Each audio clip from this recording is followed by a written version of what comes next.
शरद त्रिवेदी जी, आप ही से शुरुआत कर रही हूँ। उत्तर प्रदेश में कुछ हो रहा है, सर्वे हो रहा है, भीड़ इकट्ठा हो रही है या दंगा भड़क रहा है, जिम्मेदारी किसकी है सर इसमें? देखिए, ये जो सर्वे हुआ है इसका भारतीय जनता पार्टी या राज्य सरकार से कोई लेना देना नहीं था। ये सर्वे कोर्ट मैंडेटेड सर्वे था। कोर्ट ने कहा कि आप जाके सर्वे करिए और एक बार पहले सर्वे हो चुका था, कोई आपत्ति नहीं थी, कोई अप्रिय घटना नहीं घटी थी। जब दोबारा सर्वे हुआ उसमें एडिक्वेट फोर्स भेजा गया था, जितनी जरूरत थी फोर्स की उससे ज्यादा भेजा गया था। लेकिन वहां के सांसद और वहां के विधायक ने भड़काऊ बयान दिए, भाषण दिया, लोगों को इकट्ठा किया और उनसे ये पथराव कराया। ये कार्यकुशलता हमारे प्रशासन की और पुलिस की कि उन्होंने कोई अप्रिय घटना होने नहीं दी थी।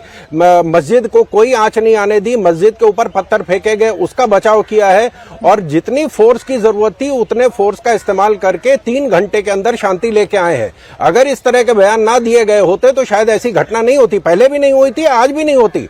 3 मंदिर जो हैं वो तोड़ के बनाए गए थे बाबर के समय में 1526 से 1530 के बीच में, एक पानीपत, एक संभल और एक अयोध्या।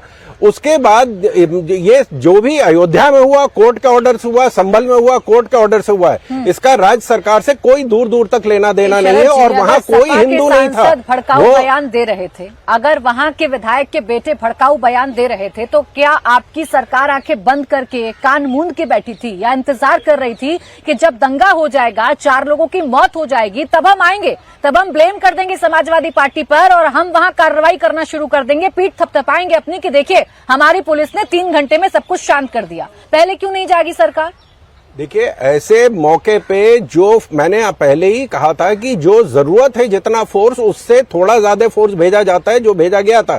आप सर्वे में तोप नहीं भेजते हैं। अभी सुप्रीम कोर्ट ने सर्वे कराया 16 जगह में दिल्ली पे पोल्यूशन कंट्रोल करने के लिए। अगर हम 5000 सिपाही हर सर्वेयर के साथ भेजते जो जूनियर वकीलों को भेजा गया था, तो इतनी फोर्स तो दिल्ली पुलिस के पास नहीं है कि वो ये सर्वे करा सकती है। आप जानते थे ना कि जियाउर रहमान बर्क जो है वो भड़काऊ बयान दे रहे हैं, आप जानते थे कि विधायक के बेटे साहब वहां भड़काऊ बयान दे रहे हैं, आप लोग जानते थे मसला संवेदनशील है, तो क्या कर रही थी आपकी लोकल इंटेलिजेंस? कैसे होने दिया आप लोगों ने दंगा?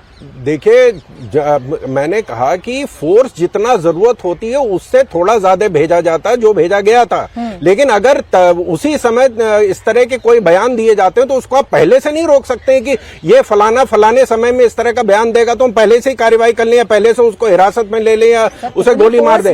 ये वरिष्ठ नेता थे, उन्होंने इस तरह की हरकत करी है। हो जाएगी, पत्थर हाथ में आ जाएंगे, हथियार हाथ में आ जाएंगे और कानो कान खबर नहीं होगी वहां पर प्रशासन को, कानो कान खबर नहीं होगी वहां लोकल इंटेलिजेंस को। और आप कह रहे हैं बहुत अच्छा काम पुलिस ने किया कि 3 घंटे में दंगा खत्म कर दिया। 4 लोगों की जान चली गई है सर, 4 लोग अपनी जान गंवा चुके हैं इस दंगे में। देखिए, 130 हमारे जो कार्यसेवक थे वो उनका अयोध्या में जब गोली मारी गई तो वो तो निहत्थे थे।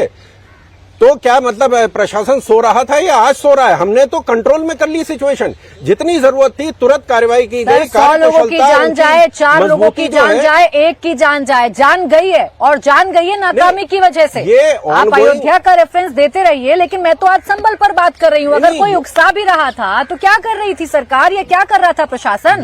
ये ऑनगोइंग इन्वेस्टिगेशन है, कल की घटना भी इन्वेस्टिगेशन हो रहा है, FIR लॉन्च कर दिया गया है, लोगों को हिरासत में लिया गया है, उनके ऊपर इंक्वायरी चल रही है, कहां से ये किस तरह इस घटना को अंजाम दिया गया उस पर कार्रवाई चल रही है। यादव जी, मामला कोर्ट का है, सर्वे करने के लिए टीम गई, पुलिस वहां पर तैनात थी। क्या जरूरत है भड़काऊ बयान देने की या क्या जरूरत है ये एहसास करवाने की कि मुसलमानों के साथ देखिए बहुत गलत हो रहा है, मुसलमानों को देखिए एकजुट हो जाना चाहिए? क्या जरूरत है ऐसे बयानों को देने की जिससे वहां दंगा भड़क सकता है, लोगों के सेंटिमेंट्स हर्ट हो सकते हैं और 4 लोगों की जान जा सकती है? प्राची जी, भारतीय जनता पार्टी की परंपरा और इनकी परवरिश ऐसी है कि चीजों को घाल-मेल करना इनको बहुत अच्छे से आता है। अब मैं एक एक करके आपको क्लियर कर दूं, दर्शक भी इस बात को समझ लें। जो सर्वे की बात है, माननीय न्यायालय का जो आदेश था उस आदेश के अनुरूप सर्वे हो चुका था। 1 दिन पहले सर्वे पूरी तरह से दोनों पक्षों ने बैठ के करवा दिया था, उसमें किसी कोई आपत्ति थी ही नहीं। तो न्यायालय का मामला और सर्वे का मामला बिल्कुल निपट चुका था। अब सवाल ये उठता है कि उत्तर प्रदेश पुलिस की जो कार्यशैली है, उन्हें किसने आदेश दे दिया कि दोबारा से जाके सर्वे करो? जो सर्वे टीम है उन्हें किसने आदेश दे दिया कि दोबारा से जाके सर्वे करो? क्या उनके पास न्यायालय का आदेश है कि अगले दिन सुबह 6 बजे हम सर्वे करने पहुंच जाएंगे? सर्वे करने जब आप पहुंच रहे हैं तो कम से कम दोनों पक्षों को सूचना देंगे। आप बिना सूचना के नहीं जा सकते हैं। और सर्वे करने वाली जो टीम गई, उनके साथ जो लोग चल रहे थे, वो अगर किसी धर्म का नारा लगाएंगे तो इससे क्या वहां के जो कमिश्नर थे या जो सर्वे टीम के उसके चेयरमैन होंगे या सदस्य होंगे, उनके कान में कोई कुछ दिक्कत थी? सुनाई नहीं दे रहा था? उनको नहीं पता चला माहौल खराब हो रहा है? तो ये उत्तर प्रदेश पुलिस और योगी सरकार के संरक्षण में सारा चीज हुआ, ताकि जो जिन्होंने जो चोरी करी है, लोकतंत्र की जो लूट करी है, उस लूट को छुपाने का प्रयास करने के लिए इन्होंने 3-4 लोगों की शहादत करवा दी वहां पे। अगर ये चाहते समय रहते तो किसी की जान नहीं जाती। अगर पुलिस चैतन्य है, पुलिस सतर्क है, जब 3 घंटे बाद पुलिस सतर्क हो सकती है, 3 घंटे पहले क्यों नहीं हो सकती है?